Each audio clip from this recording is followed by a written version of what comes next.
Woo! What is up, YouTube?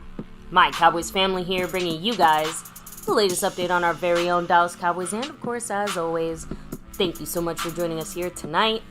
Take a second to hit like, subscribe, hit that notification bell, follow us on all social media at My Cowboys Family, and hop in the Discord. Link for that's in the description box down below. Guys, day 2 of the week. Turning the page from the Giants. Now it's time to go to another New York team playing in Dallas, the Jets. You know it. We talked about them a lot yesterday for a sneak peek. Now we're going to take a quick first look at them tonight, among other things and others that spoke and other updates that are major for our Dallas Cowboys. The line is ready. Micah's ready, guys. And this defense is ready for some Zach Wilson. You know what I mean? We'll talk about that. Jerry Jones knows where his bread is buttered. We're going to talk about that and more tonight here on My Cowboys Family. But baby, before we can even keep it going here, we got to shout out those that rep the boards. And we're going to start with the sponsor of the week, the man from Hawaii, Mark Hovsepian. Woo! Much love. Big mahalo to the man, Mark, of course. Thank you so much. And he's not just the sponsor of the week. He's also bossing that stream around with 40 points. Yes, much love. The man, Mark Hovsepian, who also, is currently in third place on the overall board. The man, Mark, he's always hanging around the house, so appreciate him. Also, gifting membership board, guys. 3 months of Skeptical Fan, 5 weeks of Jason Renfro. The Lunatic has taken control. And this week, though, nobody's taken control. The Lunatic's the champ, but we have nobody in the lead so far this week. On the overall board, you know who he is, baby. Snug X in first place, the Over Everything member. Woo. Much love to him. He's got a little bit of a lead over Gloria Mark, so we'll see how that happens. Speaking of Gloria, and Snug X.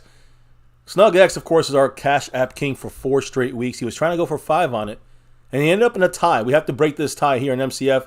Usually we have a way of doing it, but right now they're neck and neck in the sense of like Cash App. So Skeptical Fan is also tied with him. So out of these two guys, Skeptical Fan and Snug X, the next guy who drops any Cash App this week will be the king of that Cash App for the rest of the week. So much love to both these guys, the ballers.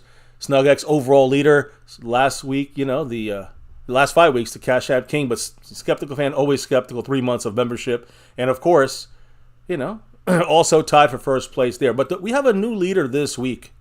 And you see her name above, and you see her name right here, Gloria, who's second place overall. She's first place on the Cash App board. Much love to everybody on all of these, different leaderboards and all of these, kind of sponsor boards. So thank you guys, and also thank you to everybody in the Navy Blue, the Silver 2, and of course the Star and Over Everything levels, which we got to do the shout-outs every night for them. Mm-hmm. Much love to the Star level. Of course, Jason Renfro, Dwayne Broussard, the Top Dog, Skeptical Fan, Ron the Don Smith, Andy Potched, LC, and Mary Alvarez, and the Over Everything level, Snug X. Yeah, you know it. You know why. So appreciate everybody. And, super chats, gifting memberships, jumping in the membership. I think El Fuego's up today. I think Marissa fell out the silver. Either way, appreciate everybody on that side of things, jumping in the membership, gifting memberships in the past 2.5 months. We've been doing this 3 months. And, of course, appreciate everybody, dropping the love through the super chats and all the ways of dropping the love here, the thanks button. But there's 4 other ways of supporting the channel through the Cash App side of things, the Cash App crown, what I mean? Of course, you have the money sign, My Cowboys Family, the Venmo at My-Cowboys-Family, the regular PayPal link, and of course, last but not least, the Streamlabs link. It lets your comment show up on screen just like a super chat. And of course, now you guys in the house, in the chat, let's talk some Cowboy football, but first, let's hear who isn't here with us. Do the shout-outs, baby. We have Aztec Aguilar 04, what's up? C. Bass in the house. Kevin Bilbo, much love. Ron, the Don Smith himself. Rolando Rodriguez, hello and hi. Xavier Hidalgo representing. Stephen White, much love. Rudy G. Funk in the house. We have Daniel Berry Sports, what's up? Jason Renfro. Yeah. Skeptical Fan always. Staying skeptical. Always. We have Tommy Montoya in the house, much love. Dwayne Broussard, the Top Dog himself. Griff181, peace and love to you as well. We have Texas Twister, make sure to stay safe out there on the road. Scorpio representing. Asmodeus, what's up, much love. I think Freedom First actually managed to be first today, so good for you, man. And I think that's everyone here so far. So since we're all caught up, let's talk some NFL football news right now. And start with a sad story. Of course, Mike Williams, reported passed away last week, then reported to be okay. Not okay, let me rephrase that. To be on life support machines. He was taken off of that, and he was responsive, so everything was looking good. Again, today, his agent, Hadley Engelhard, said that officially Mike Williams has finally passed away.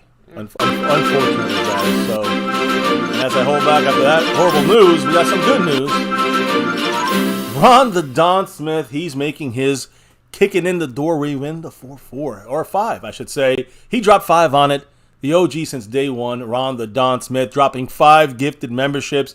I got to know who are the lucky winners, and I also got to know Mr. Ron the Don. He's in second place on the overall board and first place on the gifting board as of this moment for this week. Jumping right in the mix. Scorpio, Woo! Much love to you. Freedom First, congrats. Colin K, Drums and Cowboys, and Mary Roberts. Again, all of you guys. A great crew. Mari, of course. A great crew, by the way, for to get these memberships.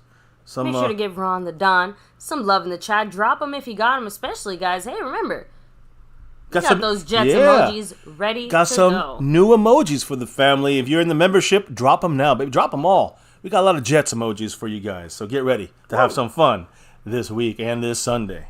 Thank you again. Much love to Ron the Don Smith. By the way, Azteca Aguilar 4 said, let us never forget September 10th, 2023. For everyone who witnessed on live television the Texas Chainsaw Massacre. Yeah, defense, right? It's a lot of different names we're throwing around. We heard Simon saying a great one, but the Texas Chainsaw Massacre is a good one. We got the Simon said he had a good one. The Texas Chainsaw Massacre is good for describing the event, but I agree that it doesn't necessarily... True. What was Simus's name? It doesn't ring as well as a defensive name, but yes, the man Simus, guys, if you aren't already subscribed, I know what you're doing. Yeah, but he actually came up with, I think, the perfect name for our defense. The Legion of Doomsday. So again, combo of Dan Quinn and our historic defenses. This could be the best one we have ever seen. Let's see what happens. And I think it does a really good job of describing exactly what it is that we're bringing to the table, right? So plus, if you think about the actual definition of a legion, right? It describes basically a squadron of highly trained soldiers. Is it 100? Is it 1,000? I think it's supposed to be 1,000.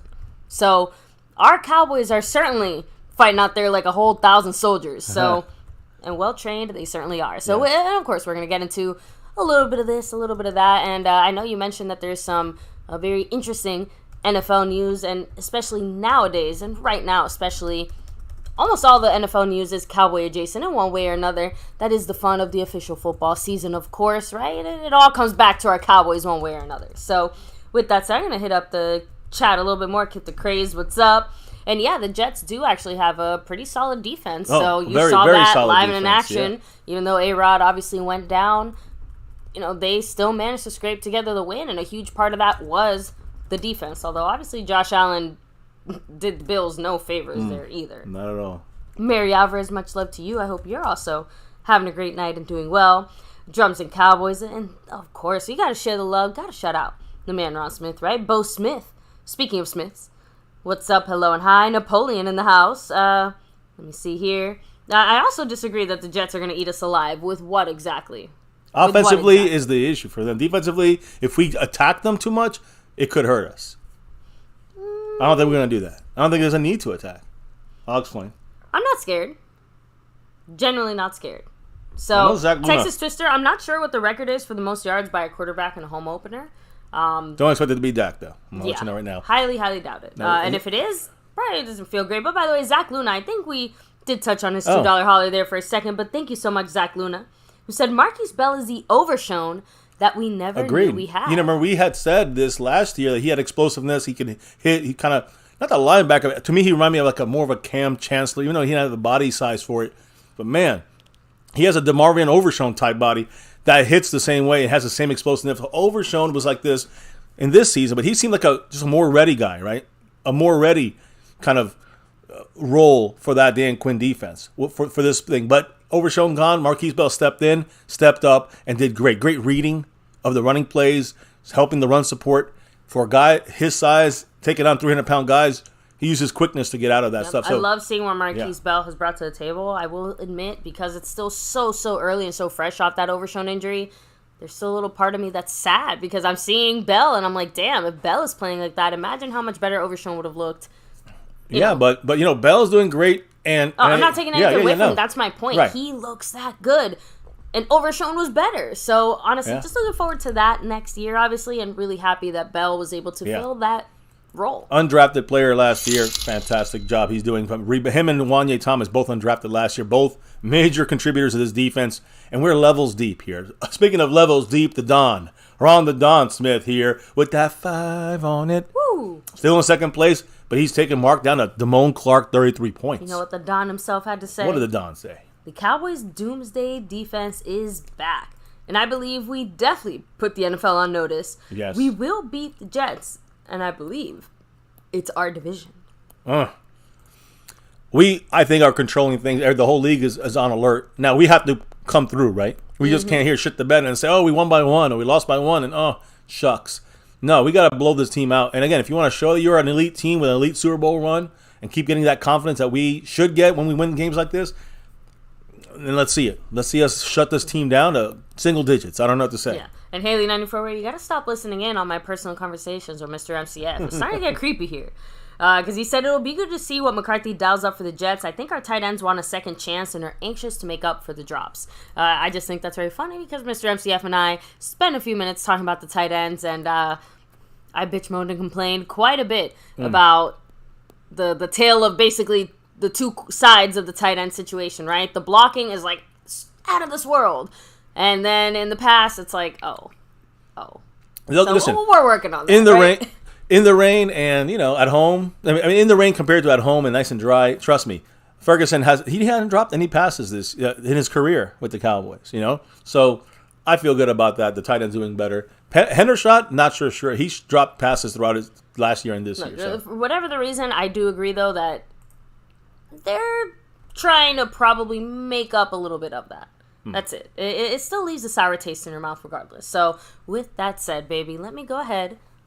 Officially start handing things off to you so we can get touching on some of the NFL news because like I said, I know some of it is a little more Cowboy adjacent than usual today and of course with the injury I really want to start talking about that first look for the Jets, especially now that we do kind of have confirmation on what the heck is going on with Aaron Rodgers as we kind of suspected. Yeah, we're going to move on to the NFL. I kind of kicked it off a little bit, but let me just kick it off with Kevin Bilbo dropping a $2 holler in the Cash App side, and a huge Go Cowboys. Much love to you, Kevin Bilbo. He's moving up this board here as well, here in MCF. So I'll hit the leaderboard names. I don't know if there's anything in the chat, the last thing to hit on before we really get it going. I know you're going to give... Again, I've had Creeper as a joke. I just thought it was very funny because it's been like 2-3 nights in a row that you made a very specific comment that... I directly address or mention to like Mr. MCF in the background as we're just kind of like talking our little football thoughts and things like that. So by the way, Kevin Bilbo is still in 9th place, but moving up, right? Still moving up. Now, Mike Williams, the guy who passed away last week, was doing better a couple days ago. Today, officially passed away.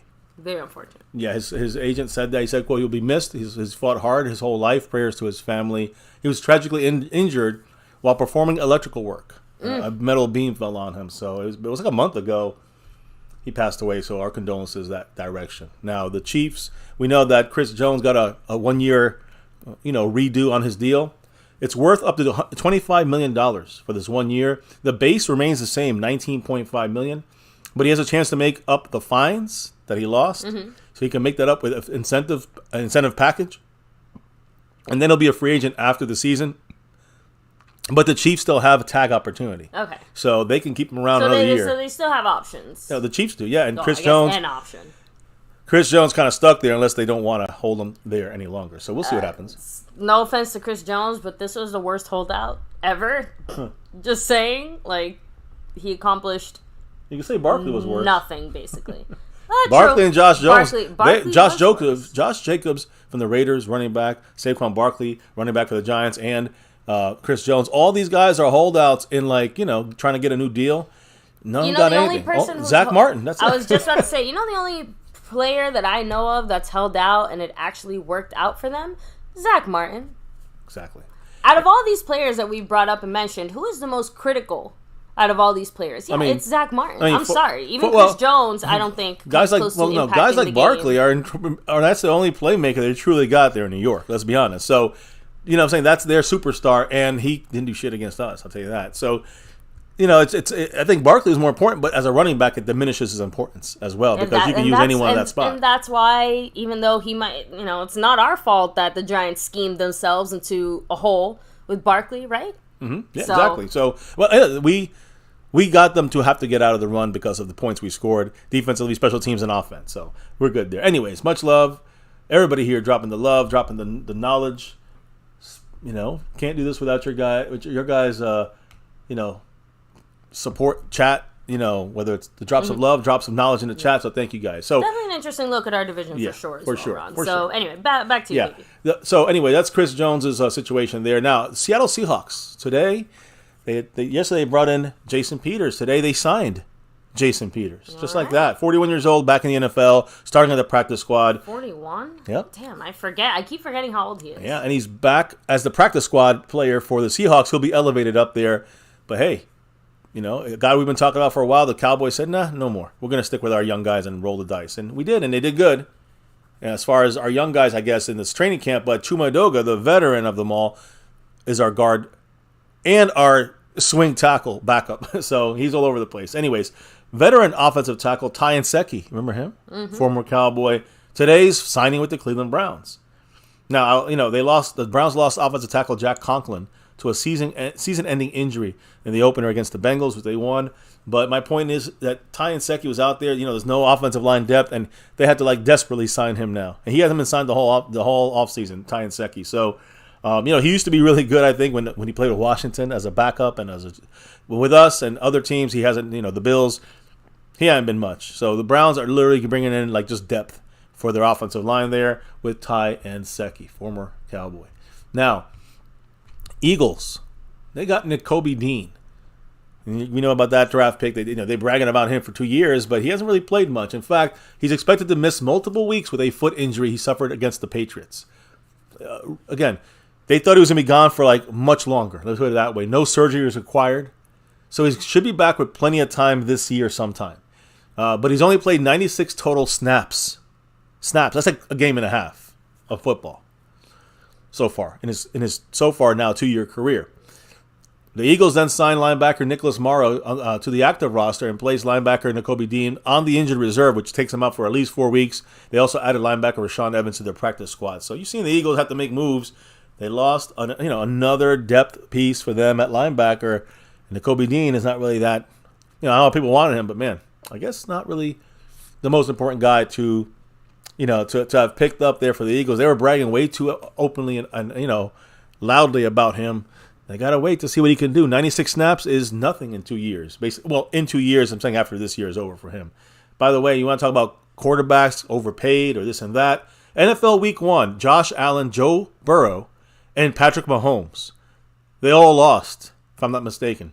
544 combined passing yards between all three of these guys. That's very little. They had 3 combined touchdowns between these 3 quarterbacks. 4 combined interceptions. They had a 61.8 average passer rating between all 3 guys. And you know what else between these 3 guys? Nearly $1 billion collectively in their contracts. Wow. What a shitting the bed there for those 3 top quarterbacks. Oh, yeah. Dak didn't get a touchdown pass, and he had 142 yards, but we won, and he controlled the game on offense. We're good with that. What's up, Jangly Echoes in that house? Dak basically just had to show up and look pretty for the most part, which, I think a lot of people took as a criticism towards the Cowboys. But again, doesn't everybody wish that they could just kick back, relax, and let their defense do the work? People are going to argue and say, well, it's not worth $40 million to get a quarterback like that. Maybe not, but when you need a guy to win the game once every 4 games, it's worth it. So, I don't know. We'll see what happens. But we got Jangly Echoes in the house. Dropping that 5 on it. Taking Marco Seppi to 28 points. What did Jangly have to say? He said nobody wishes injury on anyone. No way. But that don't mean we ain't salivating over the opportunity to destroy a Zach Wilson-led offense. Carpe Oma. Yeah, you got to take everything. That is very, very true. But, or capture everything. The key here is, I think we would have done damage even with Aaron Rodgers back there. I think people are going to use that against us to say, oh, we're not that good because, we went up against an Aaron Rodgers-less team. And I truly couldn't wait for the Aaron Rodgers battle. I wanted this battle to happen. But, unfortunately, Aaron Rodgers is hurt. And, we got to fix things up, change things up against Zach Wilson. I believe, we're going to talk about Zach Wilson and this offense in a little bit, but I truly believe that a lot of the ways of stopping this team, the Jets team, they're going to run Dalvin Cook, they're going to run Brees, and they're going to run a lot. They're going to make sure they keep Zach Wilson mobile, and that's the way they're going to try not to lose the game, I think, by throwing into our defense because they know it's trouble, or running into. They're going to have to run, and we have to stop the run. We stop the run, the game's over. I'm going to leave it at that. How about that? By the way, and I love that sneaking in of the team phrase there because I do think it's, accurate, right? It's not about, oh, we want this guy to be hurt. We want this and that or the other. It's about, okay, this is the opportunity that we have been presented with right in front of us. And now we have the ability to, do what we want to do real quick. I did want to stop what I was saying here because Lost in Translation said, hold up, wait a minute. I have a $2 holler. You got the J. Lou 2 on it. What's up? Thank you, Lost in Translation podcast. Much love to you. Said, all we count are wins, not yards. Exactly. Go Cowboys. Hell yeah. And that's what it's about. When you're seeing these other great quarterbacks getting paid $50 million and beyond, and, it's not even about Dak. It's just that these guys are getting all this money and they can, they can get 3 touchdowns between the 3 of them. No wins between them. I'm saying that says something, at least kicking off the season first game, whatever. Dak Prescott did all he needed to do for this win. So now I do want to kind of, I guess, switch gears a little bit to I'll say with this one more Cowboy related kind of former player, La'el Collins with the Bengals. Today the Bengals released La'el Collins, which is really strange because there's no offensive depth. We just talked about this, right? We talked about Peters, former Cowboy, and Nsekhe, former Cowboy. Now La'el Collins, a former Cowboy. Those 2 guys were signed, Peters and Nsekhe. La'el Collins is now a free agent again, guys. His hip is messed up. I'm thinking his hip is still giving him problems to this day, But he's a free agent. Long-time starting, right tackle for the Cowboys is available. A lot of teams are desperate for O-line depth, so I would see him getting picked up really soon, even if he didn't make it there. Now, look, Cincinnati against the Cleveland Browns, probably the next best defense to us out there right now, one of the top defenses. They got bullied in the trenches. They got knocked around there, and so La'el Collins is not the answer as far as they're concerned, and it's a great job, though. I will say this. From Mike McCarthy and the coaching staff to kind of get rid of the right guy. Terrence Steele is obviously on the upswing while La'el Collins is on the downswing. I didn't catch that. So I'll take the first. I'm glad I was wrong about that because that would have been a complete disaster if we had somehow cut Terrence Steele or something like this. While La'el Collins is, shit in the bed here with injuries and an inability to really move around on that offensive line. So La'el Collins back on the free agent market. We shall see if he will be picked up by any team out there or not, right? Of luck, Me too. Obviously. Me too. But I'm definitely glad that we moved on from him when we did. And I never in a million years expected Terrence Steele.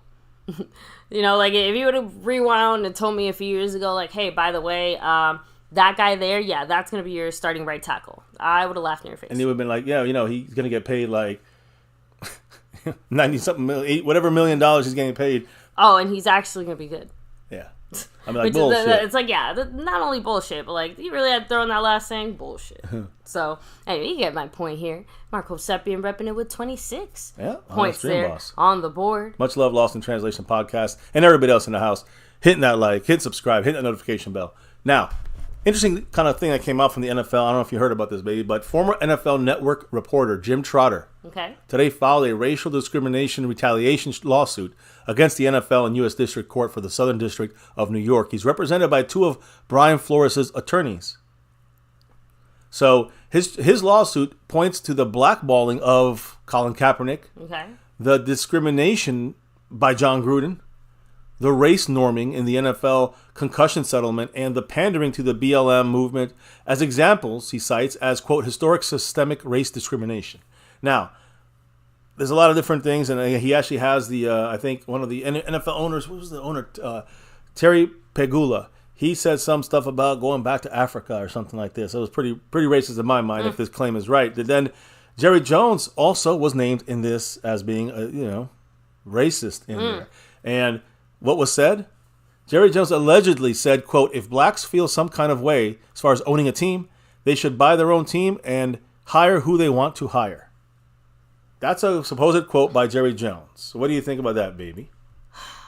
I obviously am not a fan, but I get what his point is in a general sense. There's no context to this, you know? And I agree, first of all, but second of all, just based off that, to me it sounds more like if you want a black head coach and a black offensive coordinator and a black this or a black that, like this. And remember, I'm speaking what I think Jerry is thinking. This is not necessarily my personal thoughts, obviously, guys, but I think Jerry just kind of sees it as, okay, go do it yourself and then go hire your all black staff or whatever and knock yourself out. But for me, I'm going to hire who I want to hire and I'm going to do what I want to do type of thing. That's kind of Jerry's attitude. That's what I'm saying. That's how I personally took it. There's context to this, so we'll get to that in a minute. But first, I saw a little trickle in there from Mr. Brandon James. Gotta add the context there from Brandon James. Much love with a $1.83 holler and a go. Hell yeah. Cowboys. His first official drop through here. Plus, he's got put Marco Seppi to Israel Mukuamu 24 points on that stream boss. So just to finish up a little bit more about this, maybe give more context to it, Jerry Jones did respond today, in a statement he released. And his statement, quote, diversity and inclusion are extremely important to me personally and to the NFL. The representation made by Jim Trotter of a conversation that occurred over 3 years ago, so he's admitting this, happened over 3 years ago with myself and our VP of player personnel, Will McClay, is simply not accurate. So he's talking about Will McClay being involved in here. Of course, Will McClay, he's of course black, so that I don't know if he's using that as a like a shield. Yeah, I don't know. Look, Will McClay we talked about him. We talk about it all the time. The greatness of it. The true GM of this team is Will McClay. But I'm assuming they were having a discussion back and forth about black ownership. Let's just say, and Will McClay being involved in this here, Jerry Jones. So I don't know. Look, in the end, they'll have to figure out in the courts whatever it's going to happen. But my thought was, if he's not saying it in public, it would be a little more racist in my mind. If he's saying it, I'm saying if there's no context. So again, Jerry Jones is saying that it was a conversation between him and Will McClay that was not accurate. We'll leave it in your thoughts on that. You know what I mean? Well, we'll have to see. All right, Haley94 said, you mean like Magic Johnson did?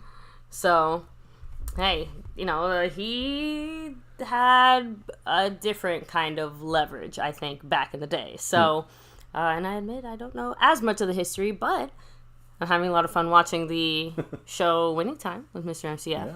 Great learning a little bit about that history. Great so show. I knew some of it. I hope they do. I wish they would do a Winning Time style show on the Cowboys in the '90s. One day they may. That'd be that's a #1 show right there. I know. I'll probably look like Jerry by that time, but sure. Jerry Jones and Jimmy Johnson. Can you imagine that? That'd be a great show. Yeah. So in Big Boss Man, that's exactly my whole point. He said Jerry does not like anyone telling him how to run the Cowboys. That's true. Not even his coaches, and that's true. And that's what I. Not even his took son. That comment as. Not even his son. It's like it's this transcends like any kind of racism or sexism or anyism, right? Jerry is just absolute. This is about Jerryisms, right? Jerry does what Jerry wants because Jerry is the owner and he does not want to be beholden to anyone else's thoughts or opinions. Think of the Trey Lance thing and some of the very strong language he used about the fact that, well, I'm the owner and I don't have to consult with anyone if I don't want to. I have the power. If I like a deal, I just do it because I like it and I know what I'm doing. So very good point. Keep that in mind as well. So, and yeah, Haley Nefer, I think he did. He said, didn't Charter point at Goodell for racism also? Again, there's a lot of different things and claims in there. I know there was another one on another team owner that said something to me was a lot worse about black people going back to Africa. I mean, that's a trope that's racist, no matter how you slice it. So I don't know the excuses there, but Jerry's thing seems to be out of context, at least a quote. But I don't know. Look, I don't know. Not so much out of context as much as it is maybe misunderstood in its. Well, again, talking about Will McClay, I don't think he's going to sit there and just fire off racism at Will McClay in the room. You know what I mean? Just my opinion on that. But who knows? I don't know what kind of relationship they have. Like, how much do you have to pay a man to sit there and take that kind of shit? You know what I mean? It doesn't strike me as that type of relationship, right? Yeah, I agree. So, look. I think most of us can agree on that. Yeah. So, now, moving on for a second, I do want to talk about the Jets. And this is not about the Jets necessarily, of course, in this game against us. Although, of course, it does have to do with our team and our game coming up. And that's, again, the crash of the Jets here. Jerry Jones smiling. but not really. Well, Jerry Jones will speak in a minute about this, but let me just talk about Aaron Rodgers, all right? An MRI today officially confirmed the Jets' fears that four-time NFL MVP Aaron Rodgers, future Hall of Fame quarterback Aaron Rodgers, 39 years old, going to be 40 in December, suffered a complete tear of his left Achilles tendon on Monday Night Football. There, again, his season is officially over. There are already questions about whether his Hall of Fame career is done as well. We'll have to wait and see if he's going to keep playing. I feel he will continue. This won't stop him, and he'll rebound next year and try to do it once again. Now, Zach Wilson, who's now going to be our new, opposing quarterback here, he basically, expected to observe and learn from Aaron Rodgers this season. Now he's the starting quarterback. His first assignment, the Dallas Cowboys. Hell yeah. So, again, defense, we'll talk about the Cowboy defense in a minute, but we've led the NFL in sacks and takeaways over the past 2 seasons, and right now we look like we're heading towards another third season. This is a 5-day preparation for Zach Wilson. Short prep for him, right? Jets have started to reach out, according to multiple sources, to veteran free agent quarterbacks. Veterans. And one of those names may be Joe Flacco. I mentioned this guy yesterday. He's 38 years old. He started 4 games for the Jets last year. So he knows the coaches. He knows the players. He knows the system, the scheme. So he's interested in returning to football, and he's interested to maybe come back to the Jets. So that could be something that Jets and Flacco may be reaching out to each other. He said he's in good shape. He wants another shot. And he does have, like I said, a connection with Robert Saleh and Zach Wilson. But I will say the staff is new offensively. So probably a small learning curve there. According to Robert Saleh, at his news conference today, he said, quote, when he was asked, are you going to get another quarterback? He said, quote, I do want to make it very clear. Zach's our quarterback. But he also kind of hinted that they're going to be adding a quarterback in the future, a veteran quarterback as a backup to him. Down the line, when he was asked for a message to the Jets fan base, Robert Saleh said, quote, we're on to Dallas. So bring it on, Jets. We're ready. Are you? By the way, one last thing about this Aaron Rodgers injury. Today, NFL EVP, he's the one that talks about all the rules and the injuries and all that kind of stuff. Like Jeff, the executive vice president or something like that? The EVP, Jeff Miller, today said that there is no statistical data. No statistical data difference in the injury data coming back all the way back to 2015 regarding the rates of Achilles tendon injuries suffered by players on natural grass compared to artificial turf fields. So, NFLPA says different. The Players Association, the NFL is saying there's no real difference in statistics as far as more injuries or not. From now we're talking about torn and ruptured Achilles, and then Jeff Miller mentioned the other injury that happened on Sunday. That was an Achilles tear, and that was J.K. Dobbins, the running back for the Baltimore Ravens. Why did he mention him? Because that injury happened on grass. So he got injured on grass. Aaron Rodgers got injured on turf. They're saying it's 50-50, They get injured on grass or turf. So, anyways. We kind of know that depending on the type of injury, it is more likely on grass than turf. You know what I mean? So, but yeah, for the most part, it does kind of go that way. So, if you guys like the graphic, if you're in a membership, any level, you can drop that now if you like and say the Jets are going down. You also can talk about the New York Clowns, or the jokes, I guess. And you could also talk about, this little sleeker version of the New York jokes. Anyways, we're done with that part of things for now. We'll get back to the Jets in a minute. Just wanted to make sure we touched on the quarterback situation for the Jets and their viewpoint here. I don't really care about the season. I was going for this game. It's going to be Zach Wilson as a set deal. Let's go into the Cowboy talk now. It's been a while. We've been here for a while here. Let's talk Cowboy football. Power rankings. I say fuck the power rankings. But we're going to take a glance at them real quick. Last week, multiple different places had them at 5 and 6. 6th place, 10th place, 9th place, 7th place, 8th place. You're looking at the bottom of the top 10. You've seen the Cowboys. This week, from all these same places, they've been ranked first and multiple times. Second on some ranking boards here. Third, a lot of fourths, and a 5th or 2 in there as well. So I will say one thing. PFT, Pro Football Talk, had their power rankings, and they put the Cowboys 6th with a +4 gain. So they were at 10th on their list. But here's the crazy thing. Okay. They got the Chiefs in front of them, the Jets, the Eagles, the Dolphins, and the Niners. I don't understand how the Have Chiefs. you been watching the same football season? I know it's only 1 week, but man, I don't understand. Some wires definitely got crossed in that so look, one. fuck the power rankings. You know the only power ranking that matters? You know what I'm going to say. The Super Bowl champion. That's the only power ranking that matters. Yeah, I want to rank Lombardi's. How about that? Yeah. Yeah, right now we're one away from the all-time record. You know what I mean? So let's win this one and tie the all-time record by any team there. We get that 6 and beyond. So our Cowboy game, I'm sure you guys probably watched Sounds of the Sideline. But Brian Dable reportedly threw a huge party at his house the night before this game that he got his ass kicked by our Cowboy. A party at the night before? Is that sound smart? Come on, Barbie, let's go party. Doesn't sound very smart for him to throw a party. If you have drinking and they got to play the next, I don't know. Maybe it wasn't drinking. Maybe I'm over assuming here, but oh yeah, they definitely threw a board game party instead. I'm just saying. Right? I'm not sure. Maybe it was a gathering. Well, maybe it was a gathering with food and stuff. But again, party no drinking allowed. Implies a little bit more than just hanging out in a group together, right? Like we're all adults here, right? Someone invites you to a party, you're gonna be expecting at least some drinks, right? At least some music, some fun. I hear you. I think that was a bad call by Brian Dable. That's a stupid move of him. Much love, though, to Ron the Don Smith, who dropped another 5 on it. Woo! 5 on it. Thank you so much, Ron the by Don. the Don. What did he say? He said Cowboys will beat the Jets and be 2-0. Yes. And Trayvon Diggs will be great and hit hard, just like he did on Saquon Barkley. A lot of people doubted his hitting ability. I always thought he was always able and willing, but I think that everyone's looking at that Niner game as the championship game, like the divisional game that he kind of missed. It was playing for the money, not for the hit. I think he was actually thinking, I don't want to get called for a penalty here, hitting a defenseless receiver, but maybe I'm wrong too. Either way, Trayvon Diggs come out with a new mindset here with the new contract. He's one of the guys that got paid and is playing up to that contract. So far, of course, this is one game. But yes, much love, Ron the Don, and Mark. Baby, he's at number 19 there. So that's a little Iggy for you. Getting Iggy with it. So anyways, in this, again, Dable had his thing. I don't really know what kind of party it was, but that sounds crazy to do that before your opener against the Dallas Cowboys. That's a little taking us slightly there.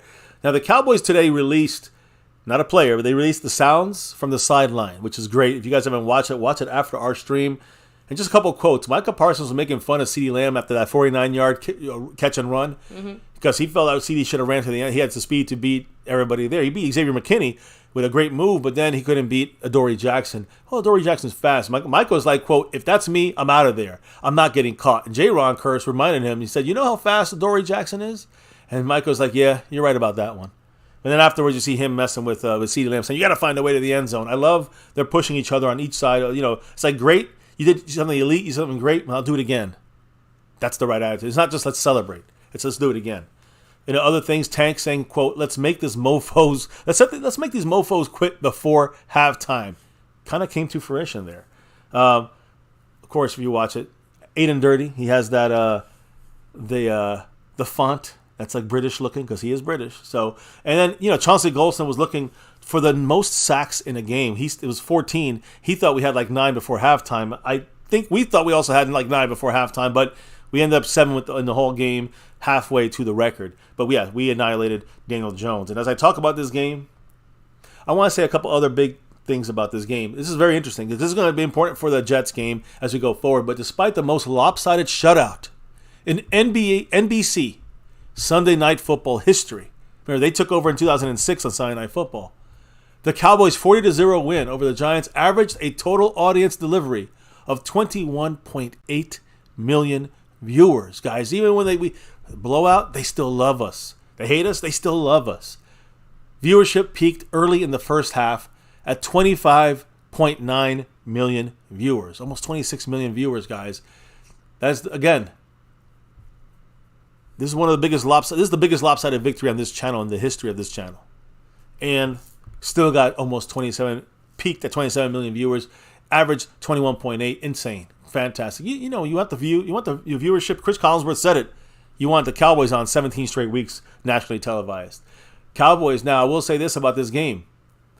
When it comes to our defense, we allowed 63 net passing yards. You take away the sacks and take away all that stuff, we only allowed 63 net passing yards.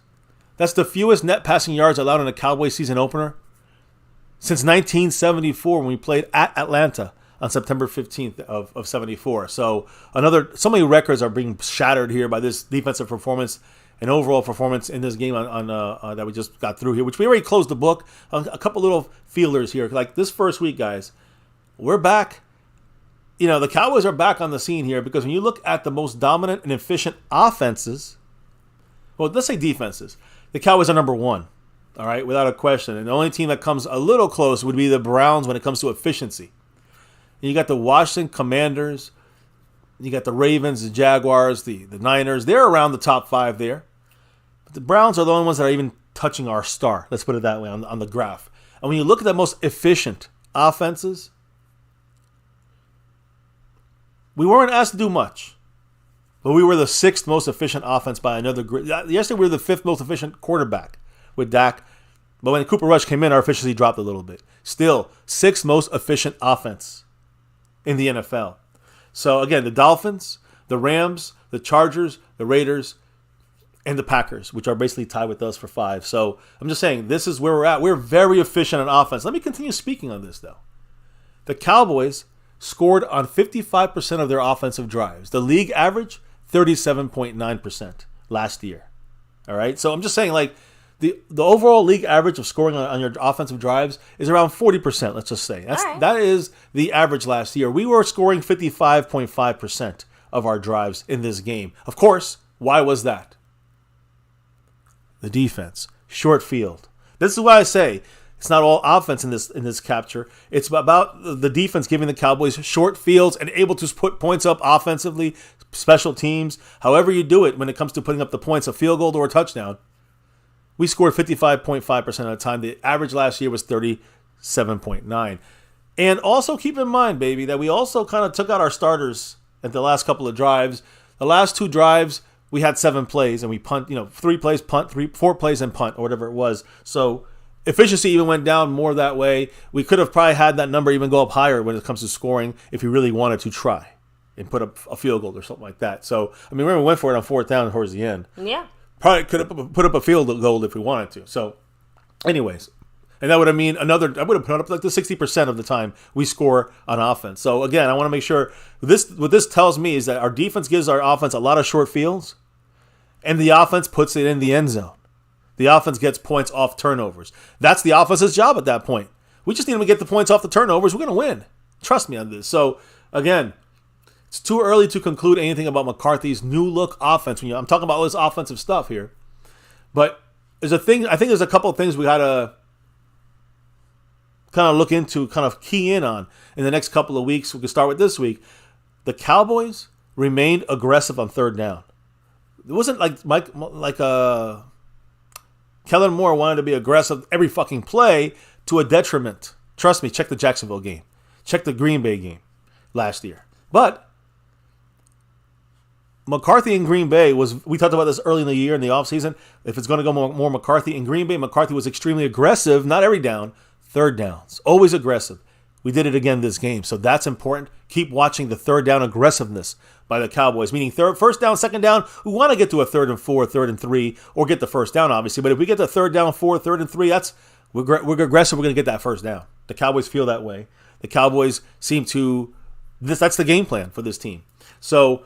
Also, here's one of the negatives, but it's going to change. The Cowboys did not pick up as much yards after the catch as I think McCarthy expected. So look for the Cowboys to try to break some bigger gains on these short passes.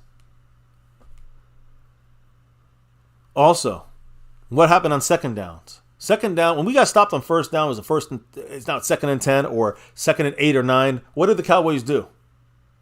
They went conservative. So that's a little Kellen Moore-ish.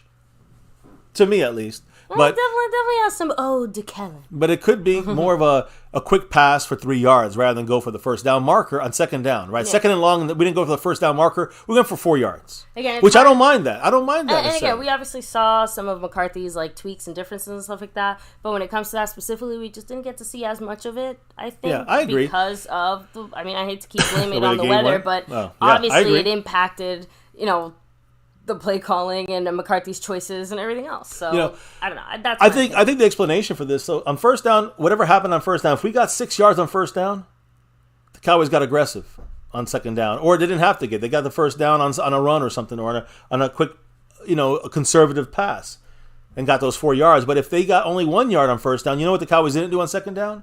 Force it aggressively down the field, because that's what I think we did a lot of the times.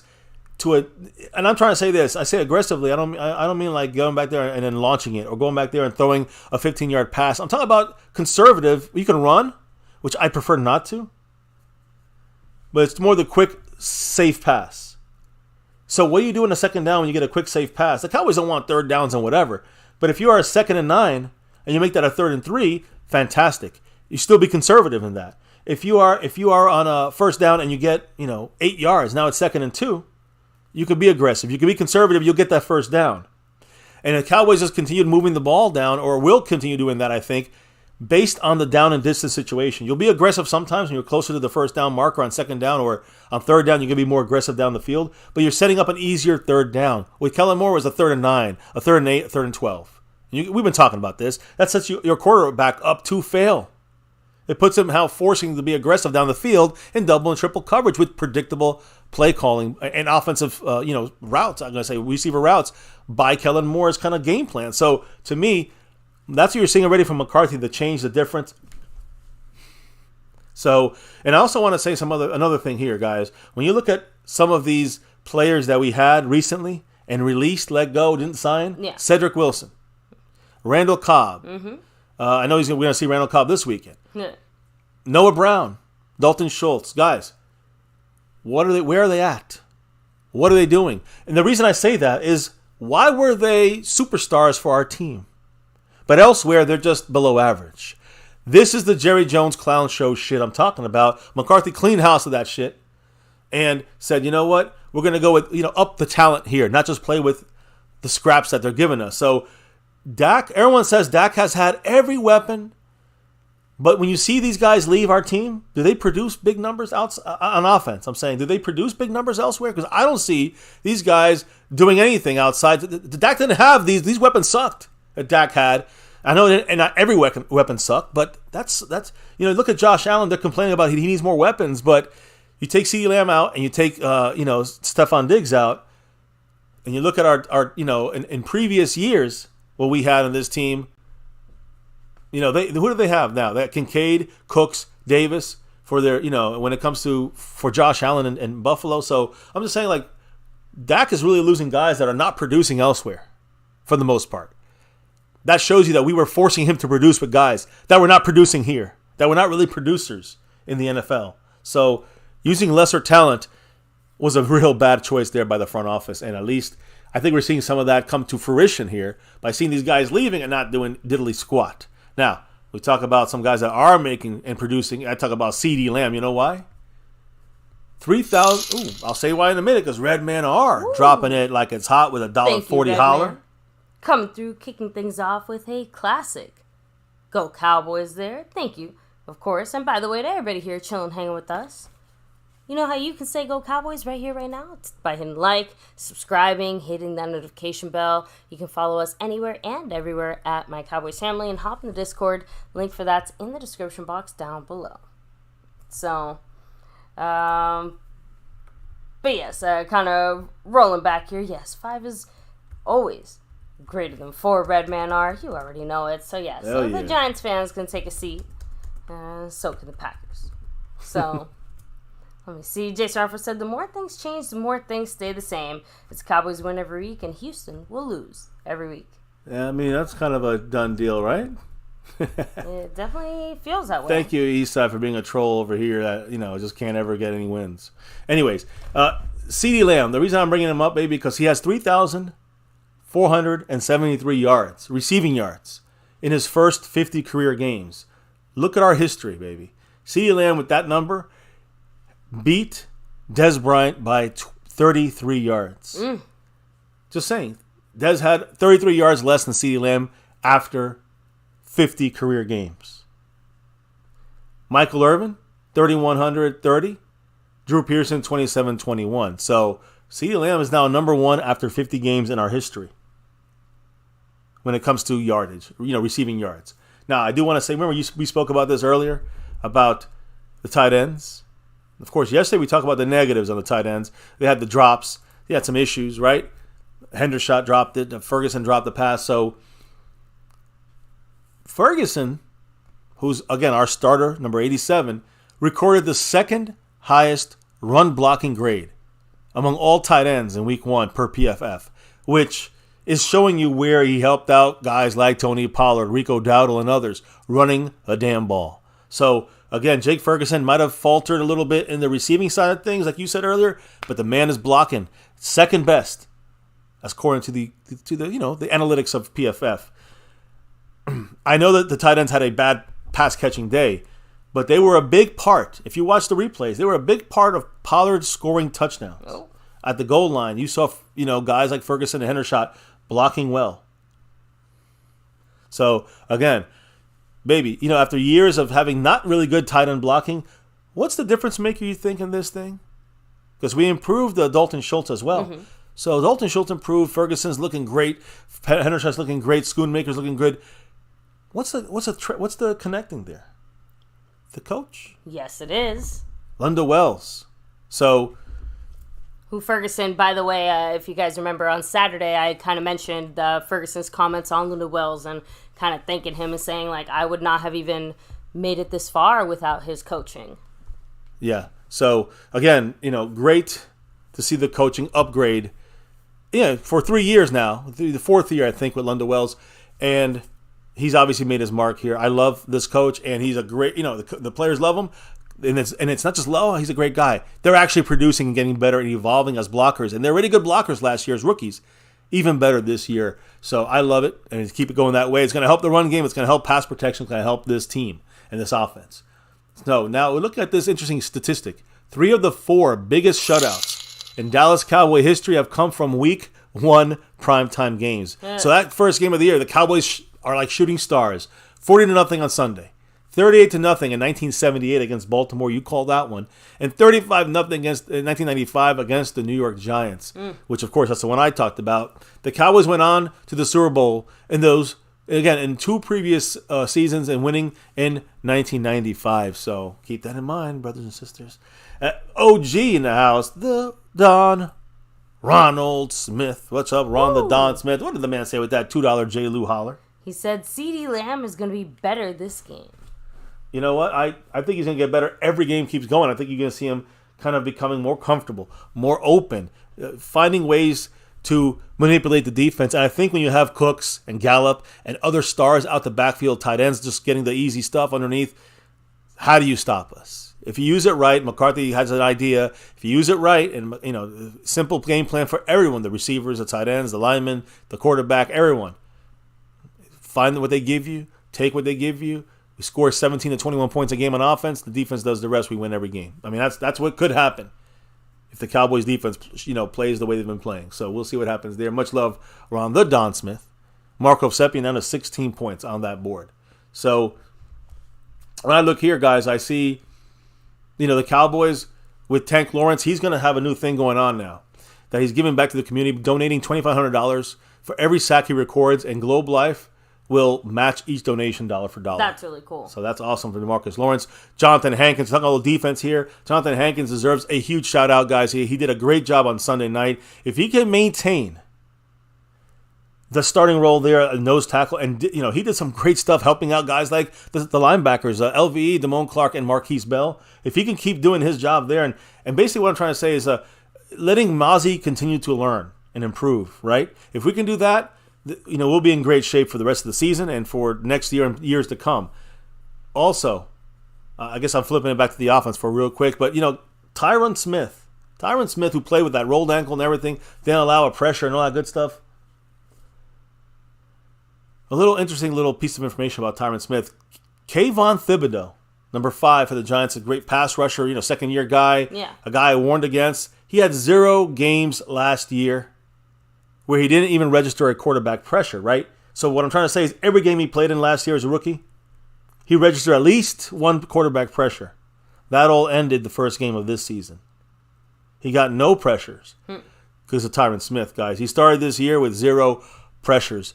First time in his career that it has ever happened to Kayvon Thibodeau. In his young career, of course. I but I still like, making history in all sorts of ways, right? Yeah, I mean, we're shutting down other guys' feats of history, I guess you could say. Now, defense, guys, the turnover, leader in differential in turnovers, right? We didn't turn over the ball at all. So it was the Jets +3 in turnovers, the Buccaneers +3 in turnovers, the Falcons +3 in turnovers, and us, 4 teams tied with +3 in turnovers right now, starting off week 1. And then you look at NFL sack leaders, which you'll be watching the whole year. Right now, you got 3 guys tied with 3 sacks. Yeah, 3 guys had 3 sacks. That's crazy. Josh Allen, TJ Watt, and Drake Jackson. In second place, handful of guys with 2 sacks. Dorrance Armstrong is one of them. Dorrance Armstrong has 2 sacks, and so does Osa Odigizua. So they're tied for second, both these guys, Osa and Dorrance Armstrong. And then, a couple guys with a sack and a half. Everybody else has 1 sack. We know we have a bunch of guys with 1 sack as well on this team. So this sack number here for us and turnover differential, this defense is gonna tear shit up. I guarantee it. And let's bring on the Jets. I'll talk about them in a minute. But first, I know you have a couple important nuggets here from Jerry Jones, who spoke today. It wasn't about the racial comments that supposedly he made. This is about Jerry Jones this morning, early before that happened, speaking about the Cowboys. And speaking about Michael Irvin and others. So, baby, I'll hand you the mic. And let me know what went down today with Jerry Jones's, his every Tuesday he pretty much goes on 105 through the Fan and talks about the Cowboys and other things. So, baby, what did Jerry Jones have to say today? He said, specifically in regards to Michael Irvin coming back to TV, he said, yes, very much. I'm very happy. He's such an integral part, I think, of what we do in the NFL. His personality is amazing. And Jerry added that there's no secret. He's my favorite of ex-players. Nah. And again, we do know it. Obviously, the Joneses have maintained a very close relationship with Mr. Irving, of course. And Jerry's, flying high. After that big, big win on Sunday against the Giants, he said, I didn't need a plane to fly home. I was flying high. So, there you go. Flap your arms, Jerry. You'll get home eventually. He also said that he would give McCarthy, if he had to give him a grade, he would give him an A for play calling, considering, the rain and the fact that he obviously changed his game plan and adjusted it because of the weather. Jerry said that, obviously, there's quicker throws, you can do a few other things, and Dak said, operating without mistakes with a wet ball is kind of like the main, however, it doesn't matter what configuration. That's the goal. That's the point of this here. I think what he's trying to say is that we were being good, safe in the rain, safe with Dak, safe for the Giants defense. That's what that's called to me? Offensive IQ. That's smart. That's smart offensive game planning. Thank you, Mike McCarthy. So, and of course, Jerry also said that, with this new McCarthy-led offense, the Dak's pre-snap responsibilities have been reduced. Adding in there to be more specific, quote, the O-line's making more calls at the line of scrimmage. He's making less calls than he ever has in his career. So the line is making a lot of those calls. And Jerry added in there, that's good. The goal was to cut what we were doing before the snap down. We had him loaded. Boy, he was really loaded up. So, after the snap, it's a quicker ball release for Dak with the chance for faster openness from receivers and including, the backfield and the slot, of course. So, what are we saying? What is he saying? What is the Jerryism? What's his Jerryism explaining there? Dak is just being some of the pressure, the responsibility of controlling the entire thing. He's watching the defensive shifts. He's focusing on different things in the secondary while Biadasz, Zach Martin, and other linemen are making the calls on the offensive line. He didn't have to tell Biadasz. They all on the same page. That's what's great about this. And some people say he's getting $40 million. He should do it. Shut the hell up. Dak Prescott should get every quarterback that you get. I don't care if he's getting $1 or $40 million. They all should get as much help as possible. And in this situation with the offensive line making some of the calls there, some of the I say pre-snap responsibilities, but that's a great thing there. By doing all that and being observant on that side, Dak can read the defense even better, which is more important than the offensive line, sets and calls and stuff and communication. So that is a great sign there. I like this McCarthy offense. He's doing the right thing and making this cater to the entire team. So yeah, again, in quick throws, and this is something that we've been saying the whole freaking offseason. And by the way, in case you've been wondering, and especially with some of the word out there, right? Like, oh, Dak didn't have a great performance or whatever. So how's Jerry feeling about Dak these days? You know what he said? Dak Prescott is the best leader I've ever seen at that position. Yeah. Even better than Troy Aikman and Tony Romo. Wow. Remember, That's impressive. That's not me. That's Jerry. That's again, Jerry's going to blow the smoke, but I think Aikman was a damn good leader. Romo, I can understand. I think Dak's a better leader than Romo. Look, if we're talking only in the context of leadership, then I'm sure he probably beats everybody out of the water. But when it comes to like the combo of winning and leadership, of leadership and execution, right? That's where things Still get a little bit wobbly. Well, Jerry's going to blow the smoke. I know. Now I know there's the kicking situation. He's all on board for this kicker. What did he say about Brandon Aubrey and he missed that first extra point? Oh, he said, well, I thought, there you go, Steven. You don't know how to pick a kicker. So we know Stephen Jones was the one picking these guys. And then he stepped back up there, and it's like, oh, that's my man. I knew that young guy could take off. So. Could take off? Oh, sorry. Could shake him off. Yeah, I know. Cross-eyed. Yeah, so. Yeah, just very happy, of course, Stephen Jones. But again, one game. I like that Aubrey's getting more confidence. Let's see it happen for the whole season. That's what I'm saying. But Jerry Jones is liking it. A little bit nervous, but liking it. Yeah, so the good thing is, though, Jerry did give us kind of a baby injury update. Oh, we got some injury updates. Again, not any new injury updates, because, again, as far as we can tell, it doesn't seem like anybody was actually hurt. But people are obviously asking, like, what about the guys that were on the bubble of playing that didn't actually play? Like Tyler Smith with that hamstring, Wilson with the calf, Jordan Lewis with his foot. Jerry said all those guys were at the cusp to some degree last week. Maybe not Tyler. They all, in my mind, are right at the cusp of playing. So, again, Jordan Lewis, he's going to probably play this week. As I told you guys against the Jets, it's a fourth cornerback. Wow. We got Donovan Wilson, Zach Wilson, and Donovan Wilson. They should be sticking together. We know about the Wilson-Wilson connection on their side. But what about the Wilson-Wilson connection from us to them? Donovan Wilson might have to be one of the guys that, you don't even need a big guy for him. Marquise Bell could probably do this, but Donovan Wilson, another option now at safety for the Cowboys, who can run in there and really put in some work there covering the quick Zach Wilson. So Donovan Wilson, meet Zach Wilson, and take him down. So that's a great comeback there. Again, the only one we might have a problem with seeing this week is Tyler Smith. Jerry Jones literally said, last week they were all ready to go, maybe except for Tyler. Tyler could not really play last week. Does that mean he's going to be ready this week? Not 100%, but I think Chuma Adoga's performance, and against really good Giants interior players, I think Chuma Adoga's performance is partially why you can almost trust him one more week. Again, against good defensive line, although the Jets are going to be even better on that defensive line. So I think Jerry basically said that he's going to, he has to see, and the Cowboys have to see how they practice the rest of this week to see if they determine if they're going to play on Sunday. I think 2 out of the 3 for sure. I think Jordan Lewis and Donovan Wilson, I think they're going to play. But I agree. But I don't know about Tyler Smith. I think he's more of a let's see kind of what happens this week. Jordan Lewis is probably the guaranteed. Everybody else, I'm still a little, you're holding back on Wilson a little bit. Well, just Wilson, I'm much more likely than Tyler Smith. But they both have strains. Basically, I think that Jordan Lewis is basically ready to go, but that Wilson is almost ready to go, but still not quite to that point yet. Yeah. Maybe, No, Wilson definitely has a better chance than Tyler Smith, but I think Jordan Lewis and Wilson have the best chances. I think Tyler Smith probably is going to be like a game time kind of decision situation. So we'll see. But Chuma Edoga makes you feel good about that spot there. And again, his injury was an eye thing. His eye, maybe a contact fell out or something. He was back in the game anyway. So we're good on the offensive line on that side of things. Now we do know the final thing Jerry Jones spoke about, and as we turn to the Jets breakdown here, not breakdown.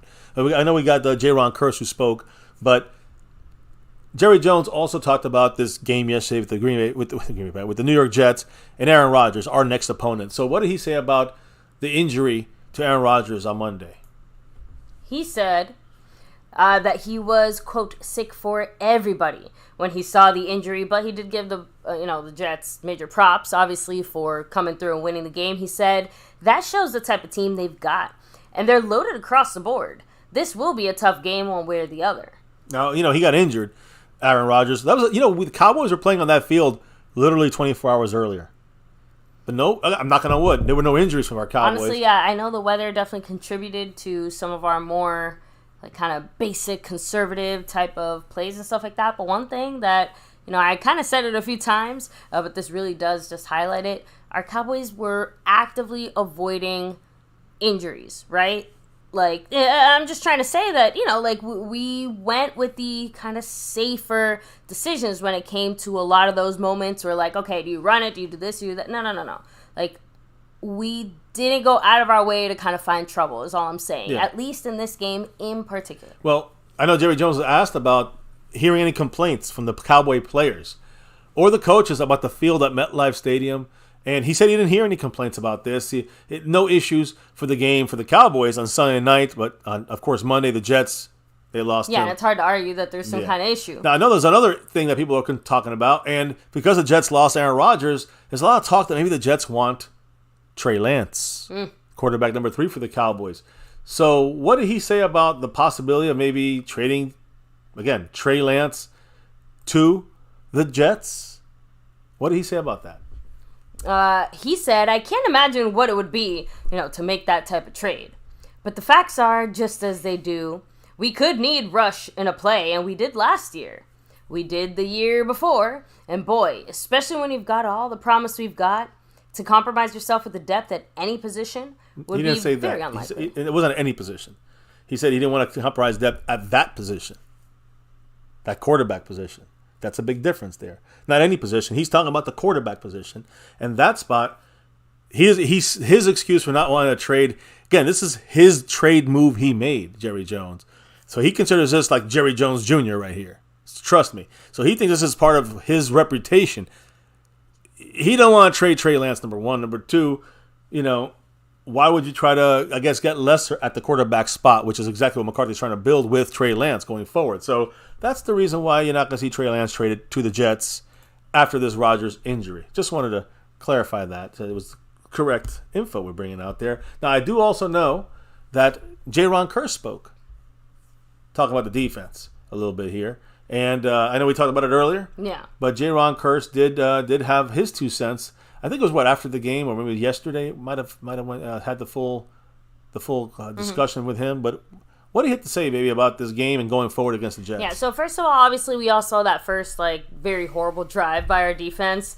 Kearse said that it was a gift to the Giants from the Cowboys, saying, quote, they got a free 15. We gave them a free 15, and then they stood up after that. I don't feel like they drove it down our throat. No, but, the running was what scared me on that drive, and that definitely was the Cowboys' worst drive of the game. It was, it was actually ugly, and sloppy. But, man, was there any other bad drives? I mean, Trayvon Diggs allowed a big catch and knocked the ball out. We got these Giants. They drove 2 more times than us, and they got a blocked kick, and they got another missed kick, so they didn't do anything. Every time they got close, we stopped them or they shanked the field goal or we blocked it. So it was all Kearse said, us. You know exactly why we did that. It's just a bunch of dogs. Hell yeah. A bunch of dogs. It's on film. When you turn the tape on from the top to the bottom, we've got guys that are going to get after it. I'm proud of my young guys. They showed up and showed out in prime time, and they did their thing. Hell yeah. So, and, he added on there, we are prime time, We are prime time. This is us. Ever since I joined the team in 2021, we start the year off in prime time, and it's always us. I just wanted everybody to understand that. This is nothing new to us. This is how it's going to be whenever you have the star on your helmet, so why not go out there and show out? Agree. So, and he's doing it. And he's repping it with pride. That's the great thing. Is that everything he said? Yeah. He rocked it out. They're really good there. I mean, I love J-Ron Kearse's pride for the star and the Cowboys, you know what I mean? So I love it. What is the chat saying, baby? A couple of quick comments in there before we go into the final portion of tonight's stream. Yeah, hey, Eastside, you're right. Everybody is a dog now because that's all we got on defense. That's it. So bark, bark. So Aztec Aguilar said, hell no is what Jerry said in a polite way because we need our backups. Yeah, and not just that, but again, IQB, really? Go fish, right? That's the polite way of saying that as well. So Griff181 said, are we taking Bell and Juani off the field when Lewis and Wilson come back? I have to imagine that they will, depending on exactly how that works, you're probably going to see it as more of a rotational situation, right? Because it's not like Wilson and Lewis are going to go both take over that entire workload, just go from 0 to 60, especially considering the type of injury that both of them are coming back from. You know what I mean? It's going to be like a working up towards that, and these guys are already playing so well, there's no way they don't get some of those snaps. Jordan Lewis, I think Jordan Lewis will be like your backup, right? He'll rotate in there for Deron Bland once in a while. I think that someone like Donovan Wilson, and I think Marquise Bell stays kind of similar. He's kind of taking the overshown snaps. Well, yeah, he probably won't be moved around as much. I'm assuming that Juanye will probably he'll lose see a a little bit less of time, obviously. Yeah, Donovan's going to be in there, and he's the better player. Let's be honest. But Juanye is a great backup, and again, think about he'll get some snaps for Donovan Wilson, especially if they just want to rest him a little bit here and there and rotate him in and out. I mean, it's not a downgrade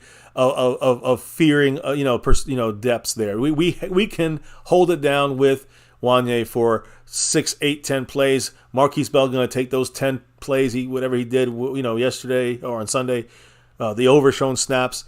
We're good there, and I think Jordan Lewis is going to rotate in maybe a little bit with Bland, and certain packages are going to be made for 4 cornerbacks. Trust me, Dan Quinn's going to use every single one of our guys. They just don't have to play a full, hard-nosed game. LVE can take somebody. This is why we have LVE lasting the whole year. The Dan Quinn rotates them in and out. I saw plays with LVE and Damone Clark. I saw plays with LVE and Marquise Bell. But then I saw a lot of plays with Marquise Bell as the only linebacker. Yep. Marquise Bell with Damone Clark. So LVE is getting rest. Everyone survives, and we last longer for the season, into the playoffs, and beyond. So. Yeah, I love it. I love the way this team is coming together. It's just week 1, and I really am surprised about the lack of rust in this first game. Let's see us go home and really amp it up more. Get better on both sides of the ball, all 3 sides of the ball. Let's get better.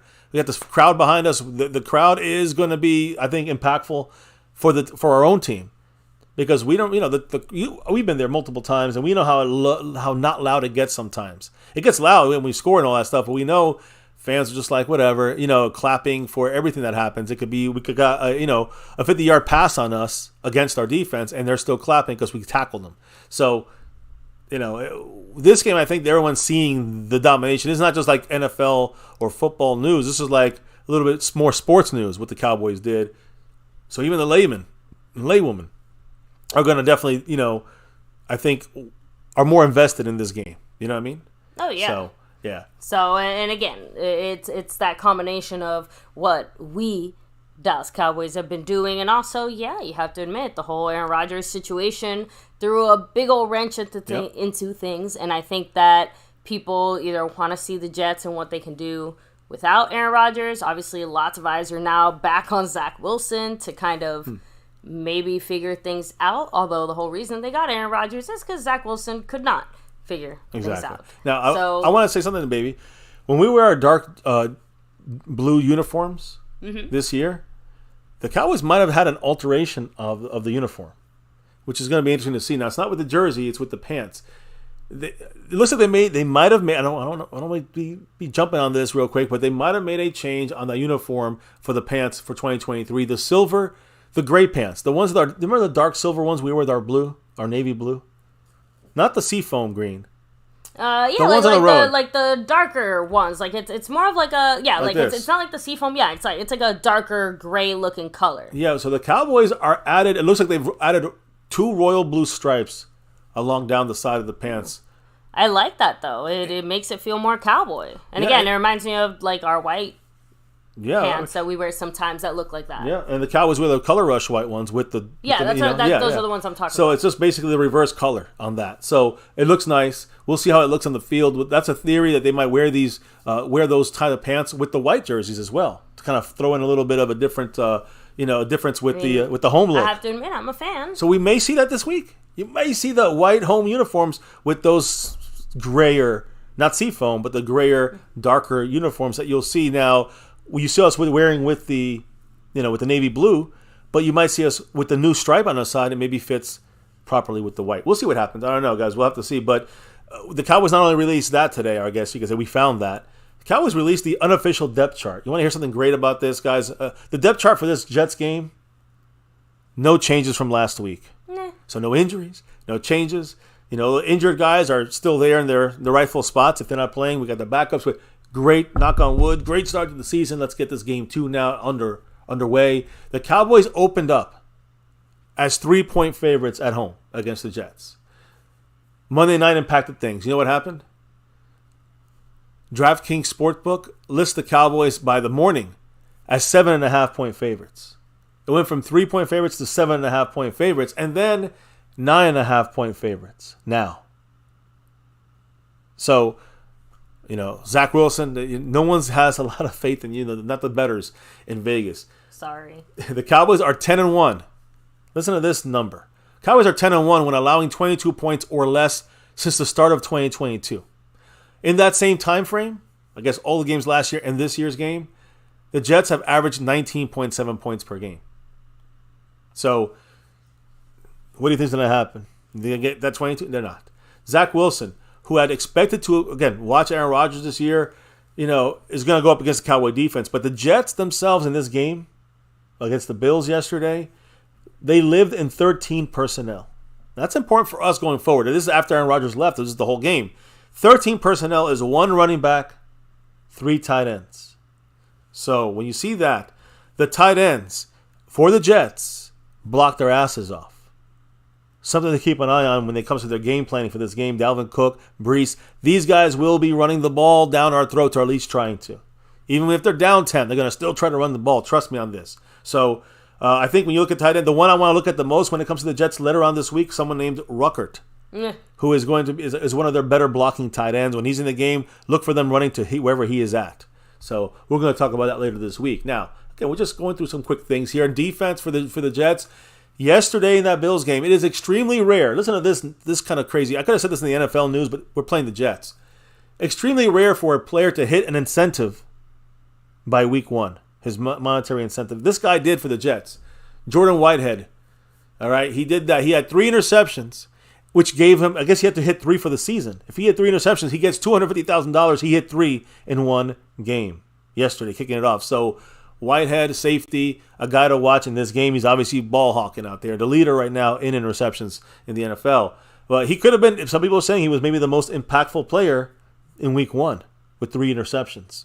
Could have been. I mean, it's hard to think of a singular defensive player who had that much of an impact outside of like maybe a Micah Parsons, but Micah didn't have the stats. I was just about to say, unfortunately, even Micah got the short end of the stick there because, heck, if you guys watched Sounds of the Sideline, pretty much everyone and their mom thought Micah had more than 1 sack at that time. So I'm really not a fan of however they counted that one, but whatever. Yeah. Look, point here is they got a good secondary. We talked about them being up there like 1 and Miami 2 and Cowboys 3 secondaries. The Cowboys are now 2 or 1, battling it out with the Jets. So they have a damn good secondary. That's why I don't want to test them too much. They're young, but they're still extremely dangerous. You want to take it and take what they give you. It's not going to be a superstar ball-out game by Dak. He may get you, 200 yards. He may get you 180 yards, maybe a touchdown or 2. We might win, 35-3. Just saying, like, who cares what Dak is doing? I want to see Dak playing a nice, clean game and win it. And that's what McCarthy's setting this offense up for. So when you look at their by far best cornerback, Sauce Gardner, he had a bad start to his 2023 season. 68, his second year in the NFL, 68 snaps in that game, 5 targets against them, against the Bills. He allowed 5 receptions. Every time he was targeted, he was beat. He allowed 62 yards. He allowed a 118.8 passer rating by Zach Wilson. Not Zach Wilson, but by Josh Allen, who had not a very good game. This is the first time in Gardner's career that he's allowed over 60 yards in a game, which is phenomenal that he took this long to allow 60 yards. But it shows you maybe there's a couple, maybe we can look at the film and see some negative tendencies by him. We can take control of. We got any of our guys. He can't take all 3 guys out of our, he can't take CeeDee Lamb. He can't take Brandon Cooks and Michael Gallup out of our, coverage. So we'll see what happens as we talk more about that matchup this week. But yes, when you look at this game, the preview between us and the Jets, this first look at the Jets, with Aaron Rodgers gone, obviously, changes things. But hey, we're quick on the trigger here on MCF. So just keep it a quick little, I'm going to run down some quick notes and tell me what you think about these things, baby, as we end it now here. Second time around for Zach Wilson, who's now getting a second chance to win his job back there this year. So I think he's definitely going to have some issues. We're going to look at him this week and seeing, what his good things are, bad things are. I think mobility is good. I think decision-making and accuracy, not so good. But I'm looking forward to taking advantage of attacking him in this game and making sure he doesn't get out of the tackles, outside of the tackles, if possible, right?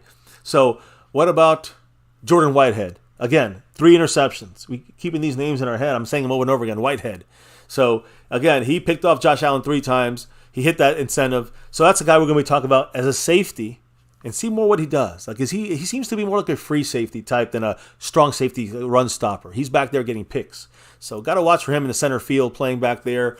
Of course, Sauce Gardner. We're going to look at him in the matchup. I talked about that already. What about Breece Hall? I keep saying Breece, but his name is Hall. All right, Breece Hall to me is dangerous. You got Dalvin Cook, dangerous, but Breece Hall, he's fully back from that ACL, and it showed against the Bills. All right, very shifty running back. He had an 83-yard run against the Bills from their own 5-yard line. Finished with 127 yards on only 10 carries. So watch him, Dalvin Cook. I think number 25, very good players at running back, and to take pressure off of Zach Wilson, you will see the Cowboys, I think, have to stop the fucking run in a real way this week, which is one of my fears, not my fears, my questions still for the Cowboy defense. Can we consistently stop the run? We did it this game because we were up by 26. Can we do it when we're up 10? Can we do it when we're up 3? Can we stop the run? Avoiding a letdown for the Cowboys. Off of this, let's be real, this 40-0 win, a lot of people might be overconfident. I don't think the Cowboy players are, but some fans may be. We'll see what happens. I know we're pretty damn confident. But the shift now goes from New York, as in the Giants, to New York to Dallas now as the Jets. And again, Jets come to the Cowboys for the first time since 2015 in our stadium. The last time, I got trying to figure this out here, but the last time we had the Jets come in was on 20. I think did we win that game again in 2015? I think we lost that game. I'm not really sure, but either way, the following week when we had that 37-7 blowout win, week 1 against the Steelers, we lost to the Cardinals in week 2. So let's hope that we don't get overconfident in this game. Now, no Aaron Rodgers. Let's not get overconfident. You still got to plan for Zach Wilson. And the Cowboys, of course, 3-8, 3 wins, 8 losses against Aaron Rodgers in our career, 0-2 in the playoffs. I really wanted to get Aaron Rodgers in this game. We're not. Dak did get that win against Rodgers in Lambeau Field, when, back in his rookie year, 2016. But now we got to focus on Zach Wilson, the number 2 pick in the draft. By the way, who was picked 3rd in that draft? Trey Lance. So you see it's very recent, obviously. And we'll see how he does, already having played himself out of a starting position, now back in. They probably will run the ball a lot. Now, this big, huge win by the Giants against the Giants helps us this week stay healthy for this Jets game. As Jerry Jones said, you quoted him, Tyler Smith, Wilson, on the cusp of returning along with Jordan Lewis. Very, very good news there for the Cowboys. Got through this week in a big way, and now we can, maybe get 2 or 3 of these guys back on the field. The last thing I'm going to talk about here, 2 seconds, guys, and we're done. So make sure you drop the last comments, the last drops of love from above, whatever you guys want, because we're rolling out here in a couple minutes. The front Cowboys defense. Skeptical fan, have a great night. Much love, Skeptical. Hey, still in a tie, Skeptical. You and Snug X. So waiting to see who takes the I guess you could say the cash app. Yeah, whoever drops the next one takes the cash app. But anyways, the last thing, I'm going to leave this here because I think this is what the game winner is for the Cowboys. Cowboys defensive line, defensive front against the Jets offensive line. If we win that, game is over. Again, we watched Hard Knocks. We watched HBO's Hard Knocks. We did at least. And the Jets have considered their offensive line since then, since Hard Knocks. Go back and watch it, guys. The Jets themselves say the offensive line is a concern for them. They know this is a concern. They themselves know this. We know this as fans. So you know who else is going to know it? The whole world. Well, Zach Wilson, he's going to know it because, again, Aaron Rodgers saw it in the 4 plays he was in there. So, again, how much of that concern is warranted, we will see. It will become more clear when we get to, we saw how big it was. I mean, they were having trouble blocking the Bills. They're going to have big trouble blocking the Cowboys. But we know this. On a short week for the Jets, the trenches will decide this for our defense versus their offense. The Giants allowed 7 sacks, and it really looked like more. And again, they had to double team Micah Parsons. I said this yesterday, I'm going to say it again. Micah rushed 28 times, pass rushing plays. He might have been he was in there more, but he was on pass rushing down. I mean, on run downs. Pass rushing downs, he was rushed 28 times. Half of those, 14, he was double teamed. And out of those 14, he got 1 sack and 4 pressures. 5 times he did something major when he was double teamed. And you know those other times he was double teamed? Guys like DeMarcus Lawrence, Osa, Fowler, Gallimore. I mean, all these guys got in there and got sacks. Armstrong. They all got sacks because Micah was double teamed the other 11 times or 9 times. So, again, this battle on the defensive front is going to determine the game. Zach Wilson's going to have nowhere to go. He's going to have to scramble. What he's going to do. Because I don't think this offensive line for the Jets is going to come. They're just basically the repeat of the Giants' offensive line. So how are they going to get the ball out quick?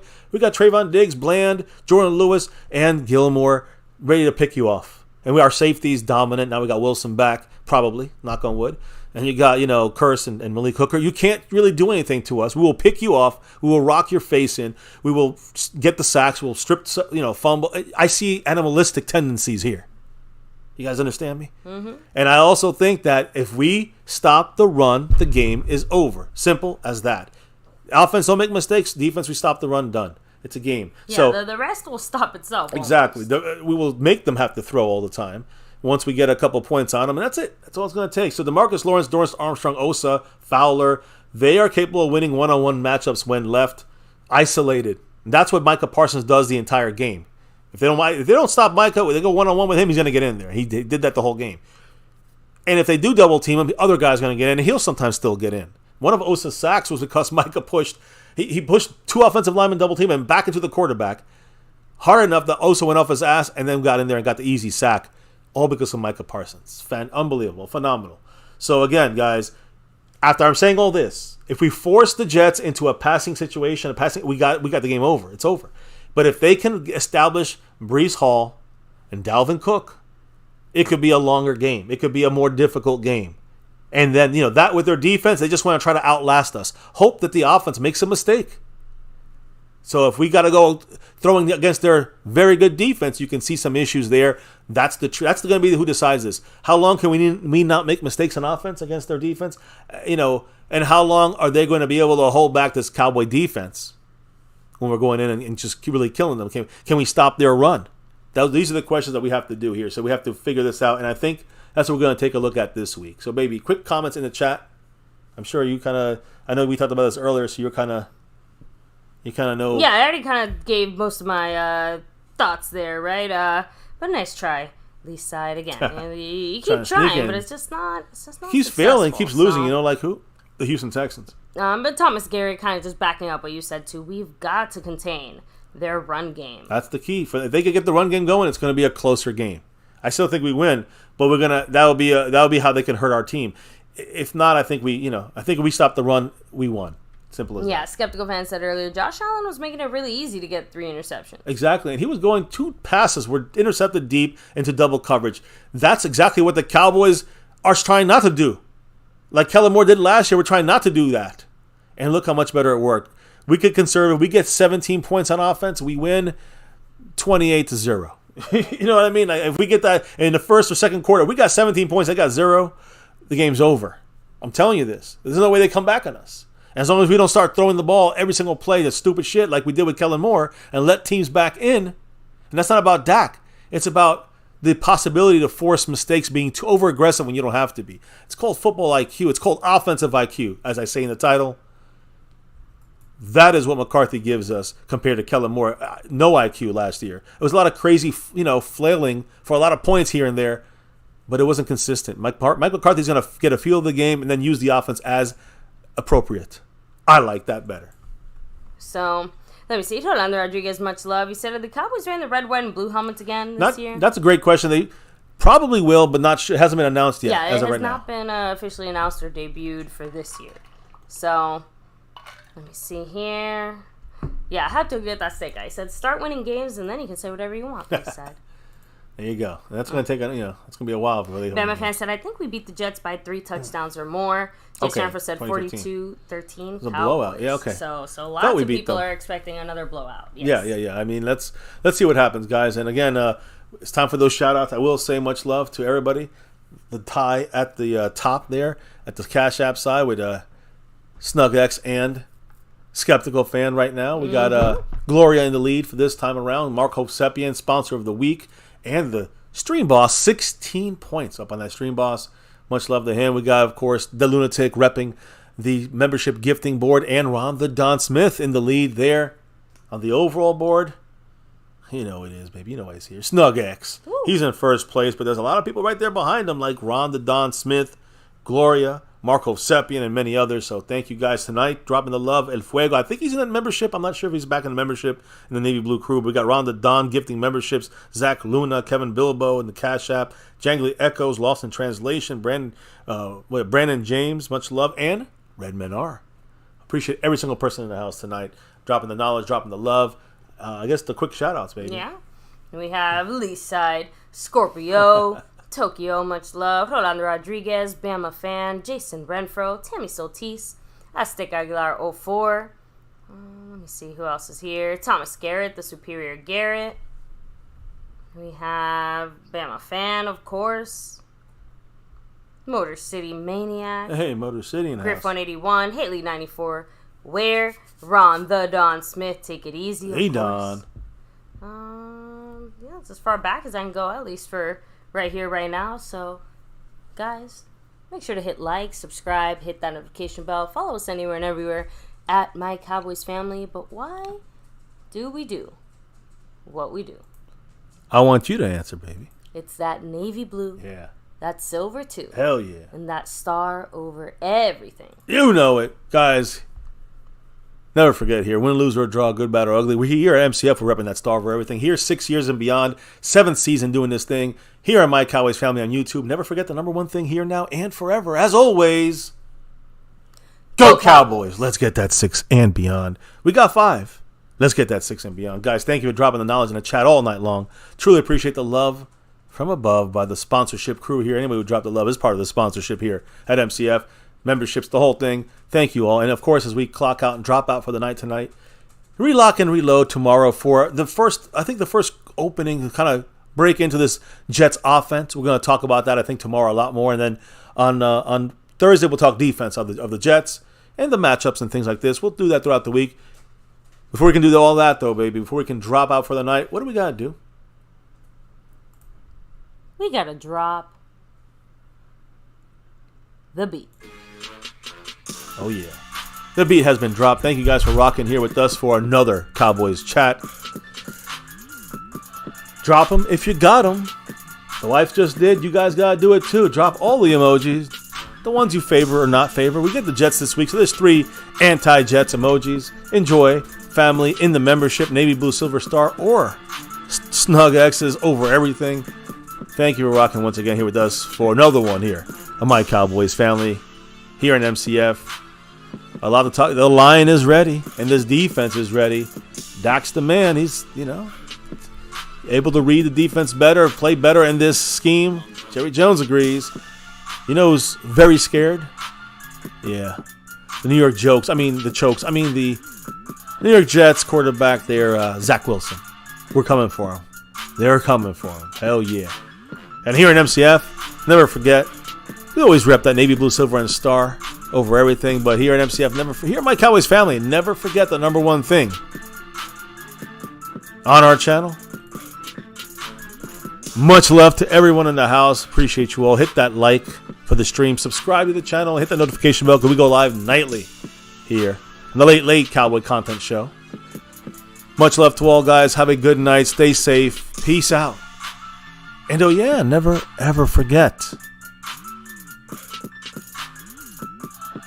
Go Cowboys!